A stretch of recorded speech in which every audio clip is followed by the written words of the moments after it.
Culture. Culture is very, very important as you start to build your team. These are the three things that I always wanted to share and believe. Culture is absolutely imperative, especially when you've got a team that is getting bigger and bigger. Who here has a team of 1 to 10? Who here has a team of 10 to 30?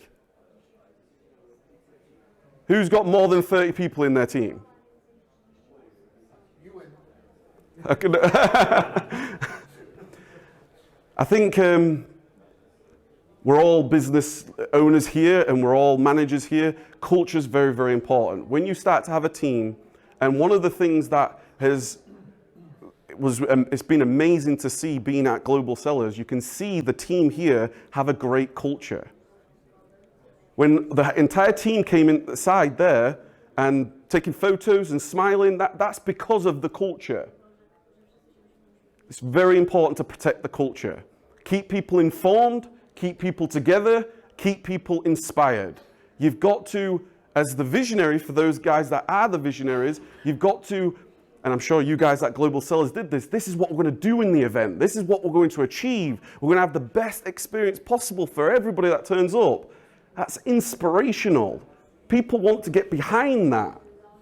They're on a mission together with you. You're all on it together. And you as the leader of your business, it's so important to have people that want to be alongside you and build alongside you.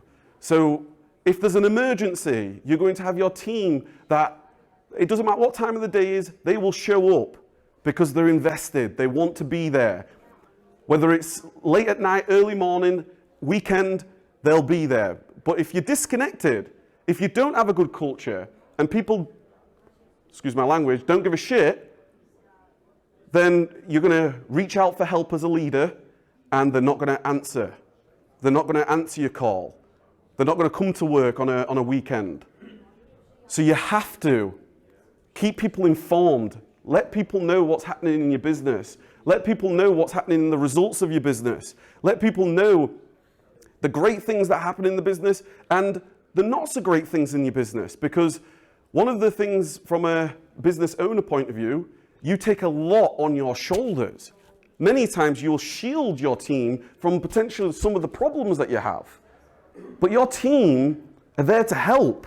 If they knew the weight on your shoulders, if something's not going right, they're going to rally around you. They're going to rally around you and be like, we can help, we can do this, what do we have to do? Let me take something off you. So keep people informed. That will keep people together. You don't want to have pockets of teams and one or two people are not very happy, and then it's like when you've got a bad fruit in a bowl, it starts to bring the entire culture down. Does that make sense?